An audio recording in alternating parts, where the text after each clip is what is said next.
요한복음 4장 3절로 8절까지입니다. 한 소절씩 교독하신 후 마지막 8절은 다 같이 교독하시겠습니다. 제가 먼저 교독하겠습니다. 요대를 떠나사 다시 갈릴리로 가실새 사마리아를 통과하여야 하겠는지라. 사마리아에 있는 수가라 하는 동네에 이르시니 야곱이 그 아들 요셉에게 준 땅이 가깝고 거기 또 야곱의 우물이 있더라. 예수께서 길 가시다가 피곤하여 우물 곁에 그대로 앉으시니 때가 6시쯤 되었더라.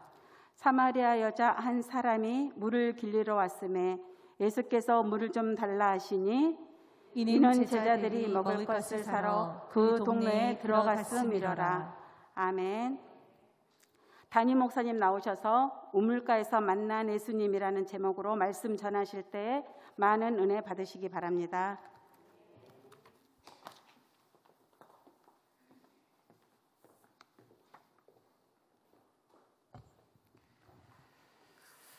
할렐루야. 우리 모든 성도님들 점심 식사는 잘 하셨는지요? 점점 교회 점심 식사가 점점 맛있어지는 것 같아서 큰일입니다. 계속 앞으로 교구가 부담이 되시지 않을까. 하루하루 한 주 한 주 갈수록 점점 맛있게 해주셔서 늘 매주마다 감사함으로 식사를 하고 또 그런 교회 풍경을 보면서 너무 감사한 마음이 큽니다.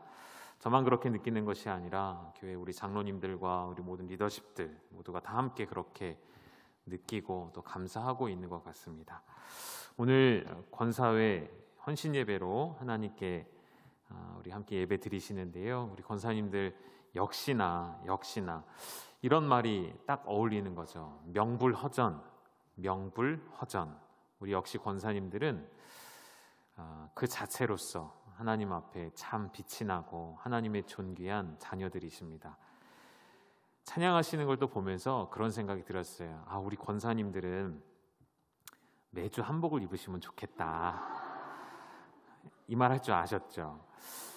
우리 권사님들 한복 입으시니까 정말 예배의 확 분위기가 살아나고 너무 아름답고 너무 귀하다는 생각을 좀 해보게 되어집니다. 아까 영상으로도 보셨는데 그 봄에 야유회도 다녀오셨었고 그때 기억이 또 새록새록 나네요. 우리 권사님들 너무 과하게 싸우셔서 막 땅을 뒹구시고 막 넘어지시고 그 기억이 아직도 새록새록 기억이 납니다. 권사님들이 열정을 보여주셨던 그 시간들도 기억이 나고 누가 시키지 않았는데도 누가 부탁한 것도 아닌데도 또 교회에 오셔서 아까 사진 보셨죠? 계속해서 김치도 담궈주시고 그러한 모습 보면서 얼마나 감사한지 모르겠습니다. 이제 날씨가 쌀쌀해지니까 김장철이 다가오죠. 권사님 올해 우리 몇 포기 해야 되죠? 네? 네, 많이 하신다고 하시니까 우리 성도님들 교회 김장은 교회의 잔치라고 말씀드렸죠. 함께 오셔서 같이 도와주시고 같이 또 힘을 쏟아주시면 감사하겠습니다. 제가 이런 시간을 꼭 이용해서 이렇게 하죠. 거부할 수 없게. 네, 제가 하는 게 아니라 이미 우리 권사님들이 그런 마음이셔서 제가 말씀을 드렸고요. 요즘에 이렇게 한복에 대한 막 논란이 많이 있잖아요. 한복이 누구네 나라 거다, 어느 나라 거다. 그래서 우리가 더 한복을 입어야 되지 않을까. 우리 권사님들이 더 한복을 입어주셔야 국위선양도 되고 하나님도 기뻐하시고 우리 열방교회도 좋지 않을까 생각이 되어집니다. 오늘 권사의 헌신 예배 때 어떤 말씀을 나눌까 좀 생각을 하다가 이제 여인들에 대해 좀 생각을 해보고 성경에 나와 있는 수많은 여인들이 또 있고 근데 뭐 다 우리가 언급할 수는 없기 때문에 그 중에서 오늘 본문으로 삼은 이 사마리아의 한 여인, 주님을 만난 이 여인의 이야기를 하기 전에 먼저 이 여인이 주님을 만난 장소는 어디였죠? 우리 권사님들? 우물에서 만났죠. 우물은 무엇을 하는 곳이죠? 물을 길어 올리는 곳이죠. 물이 없으면 살아갈 수 없는 지역에서 물을 길어 올려서 마실 것, 쓸 것, 모든 물을 이곳에서 채워가는 가장 중요한 장소가 우물이 되겠죠. 성경에는 유독 우물에 관한 스토리들이 많이 나와 있습니다. 그리고 우물가에서 일어났던 수많은 역사적인 사건들이 성경에는 기록되어져 있죠. 왜냐하면 방금 말씀드린 것처럼 우물이 상징하는 바가 있었고요. 그 우물이 그들의 생활 속에 삶의 터전 가운데 얼마나 중요했는지를 우리가 알기 때문에 우물에서는 사람과 사람의 만남이 일어났었고 우물가에서 하나님의 귀한 역사들이 일어났었습니다. 한번 예를 들어볼까요? 아브라함이 자신의 아들의 철을 얻기 위해서 자신의 종을 보냅니다. 엘리에셀을 보냈을 때 이 엘리에셀이 주인의 아들을 위해 긴 여정, 먼 여정을 떠났다가 한 여인을 만나게 됐죠. 그 여인이 누구죠? 리브가입니다. 그 리브가를 어디서 만나게 됐을까요? 우물에서 만나게 되거든요. 거기서 끝나지 않죠. 여러분, 야곱이 라헬을 어디서 만났을까요? 기억을 더듬어 보시죠. 야곱과 라헬이 만난 곳도 우물이었습니다. 또 한 사람, 더 많이 있는데요. 또 한 사람, 대표적으로 모세가 십보라를 만난 곳도 우물이었습니다. 성경의 스토리 가운데 수많은 만남들이 우물을 통해 이루어졌다는 것을 생각해 볼 때에, 그럼 우물이라는 것은, 우물이 갖는 상징하는 의미는 그저 단순히 물을 길어 올리는 것이 아니라 그 물은 생명을 상징하게 되어지죠. 물이 없이는 살아갈 수 없는 그 상징적인 우물에서 지금 제가 말씀드린 이삭의 아내인 리브가, 그리고 야곱의 아내인 라헬, 모세의 아내가 되는 십보라, 이들의 모든 만남 가운데는 이런 공통점이 있어요.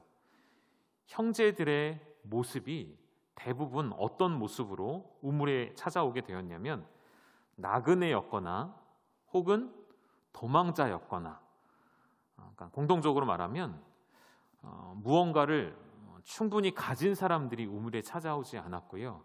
다 잃어버린 사람, 삶의 간절함이 있는 사람들이 우물에 찾아오게 되어졌습니다. 그리고 이곳에 찾아온 사람들의 또 공통점, 모세이든 야곱이든 이제 엘리에셀이 왔으니까 이삭이라고 말할게요. 이삭이든 이들이 갖고 있는 공통점은 무엇이었냐면, 비록 무언가를 자랑할 만한 것은 없었지만, 무언가를 다 잃어버리고 도망가듯 찾아온 우물이었지만, 이들이 갖고 있는 것, 가장 귀한 것, 그것은 바로 하나님의 언약을 갖고 있었던 사람들이라는 것이죠. 여러분, 그래서 우물을 우리가 구속사적인 관점에서 볼 수 있어요. 우물에서 일어나는 사건들을 통해 하나님의 언약 백성들이 우물로 찾아왔고, 또 동시에 이 하나님의 언약의 백성들을 만나게 되는 여인들은 자신의 육신의 필요를 채우기 위해 날마다 우물가에 올 수밖에 없었던 사람들입니다. 그러한 자들이 우물에서 만나게 되어진 것은 어떻게 구속사적으로 풀 수 있냐면 우리의 모습과 같은 것이죠. 하나님께서 자기 백성을 찾기 위해서, 하나님께서 우리가 목마르기 때문에 영원히 목마르지 않은 샘물을 찾아 헤매는 우리에게 언약의 주인으로서 찾아오신 그 사건, 그것이 오늘 이제 요한복음 4장에 나오는 그 사건으로 종결되어지는 말씀이죠. 여러분, 이들의 만남 가운데에는, 이들의 이야기 속에는 결국 하나님께서 자기 백성을 구원하는 이야기들이 담겨져 있는 것이죠. 그저 남자, 여자가, 남녀가 만나는 사건으로 끝나지 아니하고 이 만남들은 하나님의 백성을 하나님께서 구원하시고자 하는 그 구원의 스토리가 담겨져 있다는 것이죠. 그리고 더 중요한 것은 이 모든 만남의 주체는 결국 하나님이 이루어가고 계시다는 것이죠. 하나님이 주도권을 가지시고 이들을 만나게 하신다는 것입니다. 저는 우리 사랑하는 우리 권사님들이 이 우물의 진정한 의미를 아시고 날마다 우리의 육체의 필요를 위해 우물가로 나아가는 여인이 아니라 이제는 우리가 이미 얻은 영생하는 그 생명수를 얻은 자로서 우물가가 아닌 예수 그리스도를 따라가는 그러한 귀한 권사회가 되실 수 있기를 주님의 이름으로 축복합니다. 여러분, 하나님은 우리를 너무 잘 아시는 분이시죠. 내일부터 우리가 시편 말씀을 이렇게 한 편씩 묵상하게 되실 텐데 139편을 한번 화면에 띄워봐 주시겠습니까? 시편 139편을 보면 여러분 눈으로 따라와 보시죠. 우리 하나님은 이러한 분이십니다. 여호와여, 주께서 나를 살펴보셨으므로 나를 아시나이다. 주께서 내가 앉고 일어섬을 아시고 멀리서도 나의 생각을 밝히 아시오며 나의 모든 길과 내가 눕는 것을 살펴보셨으므로 나의 모든 행위를 익히 아시오니 여호와여, 내 혀의 말을 알지 못하시는 것이 하나도 없으시니이다. 주께서 나의 앞뒤를 둘러싸시고 내게 안수하셨나이다. 이 시편 기자가 하나님을 어떻게 칭하였냐면 나의 모든 것을 아시는 분으로, 나의 모든 필요를 아시는 분으로, 나의 앉고 일어서는 것조차도, 나의 마음속 모든 것을 감찰하시는, 나의 모든 행위를 아시는 분으로 이야기하셨어요. 그리고 나서 139편 16절에는 또 이렇게 이야기합니다. 우리 같이 읽겠습니다. 시작. 본질이 이루어지기 전에 주의 눈이 보셨으며 나를 위하여 정한 날이 하루도 되기 전에 주의 책에 다 기록이 되었나이다. 아멘. 여러분, 이 말은 역설입니다. 이 말은 앞뒤가 맞지 않는 말이에요. 그런 시적인 표현인 것이죠. 내 형질이 이루어지기 전에, 이 무슨 말이죠? 우리가 이 땅에 태어나기도 전에, 내가 이 땅에 인간의 모습으로 태어나기도 전에 하나님이 나를 보셨대요. 나를 위하여 정한 날이 하루도 되기 전에 우리의 모든 인생이 주의 책에는 다 기록되어 있다고 시편 기자는 설명하고 있습니다. 하나님께서는 이미 우리의 모든 것을 아셔서 우리의 모든 것을 예비하시고 준비하시고 그 하나님의 선한 길로 우리를 이끌어 가신다는 시편 기자의 놀라운 고백인 것이죠. 내일 좀 더 나누겠지만 여러분, 시편은 장르가 뭐죠? 장르가 말 그대로 시이죠. 그래서 시편을 설교하려면 설교하는 사람이 먼저 뭐가 돼야 될까요? 시인이 돼야 되는데, 그래서 제가 큰일이더라고요. 지금도 엄청난 압박감에 시달리고 있습니다. 몇 분에게 말씀드렸었지만 이게 시편 산책이 돼야 되는데 시편 등산이 될까봐 제가 지금 엄청 고민을 하고 있는 중에 있습니다. 고민은 제가 혼자 할 테니 여러분은 내일 아침 가벼운 마음으로, 산책하는 마음으로 나오셔서 시편의 그 깊이 있는 말씀에 함께 들어가셨으면 좋겠고요. 구약의 수많은 여인들이 우물에서 언약의 자손들을 만남으로 인해 하나님의 나라가 확장되고 하나님의 이야기가 흘러가게 됨을 우리가 확인했습니다. 그리고 이제 오늘 요한복음 4장에서는 수가성의 이 여인의 이야기가 기록되어져 있죠. 이 여인도 마찬가지로 자신의 생명을 위해, 생계를 위해 아무도 보지 않는 시간에 나와 우물물을 길어 올리고 있었습니다. 이 여인에게도 먼저 언약의 자손이 찾아오셨죠. 그가 누구시죠? 예수 그리스도. 예수님께서 이 여인을 찾아오셨습니다. 여러분, 우리의 믿음과 우리의 신앙의 공통적인 원리 중에 하나는 무엇이냐면 우리가 찾은 것이 아니라 그가 찾아오셨다는 것이죠. 내가 찾은 것이 아니라 주님이 나를 찾아오셨다는 것입니다. 이것을 여러분 믿으시죠? 하나님께 소리를 먼저 택하시고 먼저 손 내밀어 주시고 먼저 하나님의 자녀 삼아 주신 그 은혜를 기억하시기를 주님의 이름으로 축복합니다. 예수님이 찾아오셔서 예수님을 만나기 전의 삶의 목적은 무엇이었습니까? 성공이었겠죠. 세상에서 잘 되는 것이었겠죠. 그것이 하나님을 알지 못하는 사람들의 아마도 유일한 목적이지 않을까 생각이 되어집니다. 그러나 그들이 꿈꾸는 이 세상에서의 성공이라는 목적은 아주 잠깐 누리다가 사라질 허황된 것들이죠. 허망한 것들이 되는 것이죠. 마치 이 우물가에 나온 여인이 반복적으로 나와 물을 기를 수밖에 없는 이 물을 한가득 채워서 돌아가서 그 물을 마음껏 기쁘게 사용했지만 이내 하루가 지나면 또 물이 떨어져 또 물을 기르러 와야 하는 것처럼 우리의 목마름도 마찬가지이죠. 제가 교회에 카페가 생기고 나서 커피를 굉장히 많이 마시고 있습니다. 제가 1등 하려고요. 교회 카페 장학 헌금 나중에 쭉 뽑아보면 제가 1등 하려고 엄청 커피를 많이 마시고 있습니다. 근데 커피를 많이 마시니까 그 의사들이 하는 이야기가 몸에 수분이 다 빠져나간대요. 그래서 커피를 한 잔 마시면 물은 얼만큼 먹어야 될까요? 2잔을 먹어줘야 몸에 수분이 유지가 된다고 하더라고요. 얼마 전에 누가 저를 보시고 목사님 살이 좀 빠진 것 같다고. 근데 그거는 아닌 것 같고요. 수분이 좀 빠진 것 같아요. 살이 빠진 게 아니라. 지금 다시 또 통통하게 올라왔죠. 머리도 잘랐더니 더 살쪄 보이는 것 같아가지고 기분이 좋습니다. 우리의 목마름은 반복적으로 일어나는 갈급함이죠. 물을 매일 마시지 않으면 사람은 죽어가게 되어 있습니다. 목마름이라는 것은 언제나 다시 찾아온다는 것이죠. 어제의 물을 길었어도 오늘 또 가야 하고요. 내일도 또 가야 하는 것이죠. 그게 인생에 반복되어지는 허무함이라는 것이죠. 아무리 끌어올려도 아무리 길어놓아도 만족할 수 없는 것이 우리의 인생이라는 것이죠. 여러분, 죄인인 우리는 아무리 물을 길어 오르면서도 죄인의 특징이에요.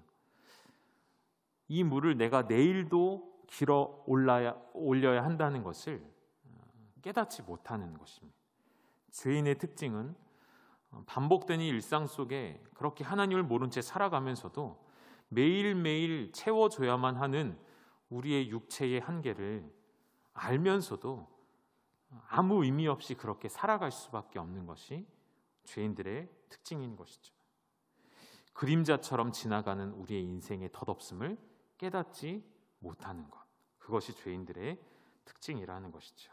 그러나 그 가운데 우리에게 먼저 찾아오신 주님으로 말미암아 우리는 이제는 알게 된 것이죠. 깨닫게 된 것이죠. 아무리 반복적으로 길어 올려도 다시 목마를 우리의 육체를 알게 되어지므로 이제는 다시는 목마르지 않을 생수를 찾게 되고 얻게 된 그 사실 가운데 우리가 있음이 바로 은혜라는 것이 나오죠. 여러분 잘 아시는 말씀이에요. 같이 읽겠습니다. 시작. 그러므로 모든 육체는 풀과 같고 그 모든 영광은 풀의 꽃과 같으니 풀은 마르고 꽃은 떨어지되 오직 주의 말씀은 세세토록 있도다 하였으니 너희에게 전한 복음이 곧 이 말씀이니라. 아멘. 여러분, 너희에게 전한 복음이 바로 이 말씀이래요. 어떤 말씀이요? 모든 육체는 풀과 같이 사라지고요. 모든 영광도 풀의 꽃과 같이 사라지고 풀은 마르고 꽃은 떨어지는 것. 그런데 그 가운데 오직 무엇만이 영원하다고요? 하나님의 말씀, 주의 말씀이 세세토록 있도다 라고 선언한 이것이 바로 복음이라 우리에게 가르쳐주고 계십니다. 오늘 오전에 이제 박계현 목사님과 미리 이제 이야기를 나누고 이번 주 목사님께서 복음에 대한 말씀, 우리 전도 축제를 앞두고 앞으로 2주간 그런 말씀을 전하자고 목사님이랑 이야기를 나눴습니다. 그래서 목사님 오늘 복음에 대해서 말씀해 주셨고 다음 주도 한 번 더 복음과 전도에 대해서 우리 함께 말씀을 나눌 것인데요. 여러분, 이것이 바로 복음이라는 것이죠. 여전히 내 육체는 영원할 것 같고 내 영광이 이 땅 위에 충만할 것 같고 풀이 마르지 않고 꽃이 떨어지지 않을 것처럼 생각하고 살아가는 사람들에게 그것은 다 사라질 것이며 오직 영원한 것이 주의 말씀밖에 없음을 선언하고 선포하고 증거하는 그런 우리 또 앞두고 있는 전도 축제가 되었으면 좋겠습니다. 여러분, 이제 우리는 더 이상 우물에 물을 기르러 갈 필요가 없는 사람들이죠. 근데 여러분, 우리의 생활을 잘 돌아다 보면 그럼에도 여전히 살아 없어질 것에 대해 우리의 힘과 노력을 쏟아붓는 우리의 삶의 시간들이 있는 것 같습니다. 여러분 잘 기억하셨으면 좋겠습니다. 우리들의 싸움은, 우리들의 씨름은 그 우물물에 가서 경쟁하며 물을 길어 올리는 것이 아니고요. 이제는 어떤 싸움을 하셔야 되냐면 우물로부터 멀어지는 싸움, 우물로부터 떠나가는 싸움. 그렇다면 여러분의 우물이 무엇인지를 먼저 생각해 보셨으면 좋겠습니다. 여러분에게 있어서 여러분의 생명줄과도 같이 여기는 우물은 무엇인지. 사마리아 여인이 반드시 물을 기르러 와야 했기 때문에 사람들을 피해서라도 그 뜨거운 한낮에 물을 기르러 왔죠. 그 물이 없으면 살 수가 없으니까요. 그런데 이제 예수님을 만나고 나서 이제 그 여인에게 다시는 우물이 필요 없게 되어진 것이죠. 예수님을 만남으로 인해 그 영혼의 모든 갈급함이 해갈되어진 것이죠. 이제는 우리가 우물을 떠나는 작업들이 필요하지 않을까 생각이 되어졌습니다. 그 우물에서 우리를 만나주신 예수님을 경험하셨다면 마치 베드로가 자신의 우물이었던 그물을 내려두고 버려두고 예수님을 따라 나섰던 것처럼, 마태가 자신의 모든 것을 내려놓고 주님을 따르기로 결단했던 것처럼 오늘 우리의 우물을 벗어나서 우리의 영원한 생수가 되시는 그 예수님을 따라갈 수 있는 우리 사랑하는 권사회와 우리 사랑하는 모든 성도님들 되시기를 주님의 이름으로 축원합니다. 한 가지만 말씀드리고 말씀을 마칠게요. 화면에 4절, 먼저 우리 55장 1절 이사야 55장 말씀이 있나요? 오호라 너희 모든 목마른 자들아 물러나오라 돈 없는 자도 오라 너희는 와서 사 먹되 돈 없이 값 없이 와서 포도주와 젖을 사라. 여러분, 하나님께서 우리에게 이제는 주시는 모든 물과 모든 우리의 필요한 것들은 이제는 어떻게 주시냐면 값 없이, 돈 없이 살 수 있게 주신다라고 말씀하시는 것입니다. 여러분, 여기서 돈 없이 먹으라 하면서도 이제 사 먹으라라는 말이 나와 있잖아요. 저는 이런 생각을 좀 하게 되어 있어요. 그러니까 무조건 원래 공짜가 아니라 원래는 값이 있는 것인데 우리에게는 지불할 능력이 없기 때문에 하나님께서 대신 지불할 테니 돈 없이 와서 사 먹으라 하신다는 것이죠. 이 단적인 예를 하나 드리면 어제 우리 교회에 이제 우리는 이제 소속된 노회가 있죠. 평양제일노회에 소속이 되어 있는데 그 노회 안에도 장로님들의 모임이 따로 있습니다. 장로회가 있어서 한 달에 한 번씩 원례를 하시는데요. 어제는 이제 우리 교회에서 하셨어요. 그래서 장로님들이 한 50명 정도 오셔서 같이 예배 드리시고 교제하시고 또 회의하시고 그리고 돌아가셨는데요. 교회 카페를 오픈한 기념으로 어떻게 해드렸냐면 장로님들 오시면 커피를 값없이 사 드셔라 했어요.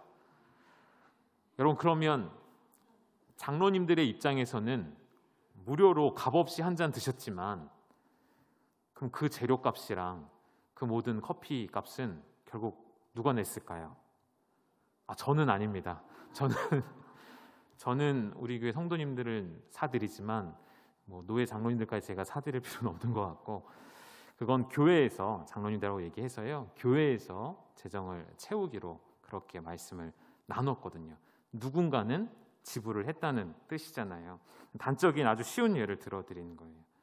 하나님께서 우리에게 너희는 나와서 다 사 먹으라 말씀하셨어요. 포도주와 젖을 사라 하신 것은 원래는 값이 있는 것인데 주님께서 대신 지불해 주셨기 때문에 오늘 우리가 그 은혜를 입게 된 것이죠. 여러분, 그 값이 너무나도 컸기 때문에 우리는 지불할 수가 없었어요. 여러분, 우리의 죄의 값은 얼마짜리였을까요? 무려 사망이라는 우리가 감당할 수 없는 무게였죠.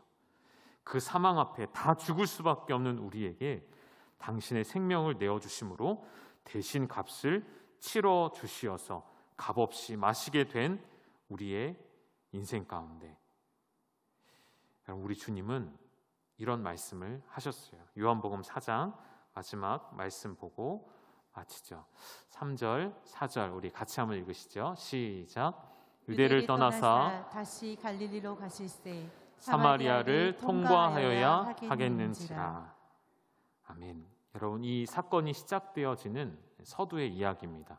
예수님께서 유대를 떠나사 갈릴리로 가려고 하시는데 예수님의 마음에 어떤 생각이 있으셨다고요?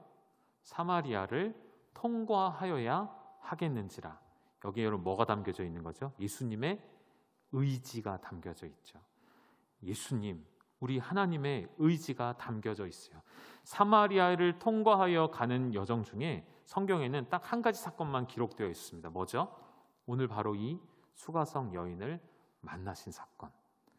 우리 예수님은 이 여인을 만나셔야만 하겠다는 의지를 갖고 계셨어요. 이 말씀 가운데 생략된 한 단어가 있다면 이거예요. 나는 반드시 사마리아를 통과하여야 하겠다. 제자들에게 이렇게 말씀하신 거예요. 나 다른 길로 돌아가지 않을 거야.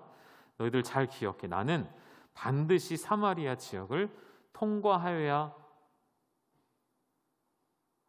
한 가지 이유가 있다는 것이죠.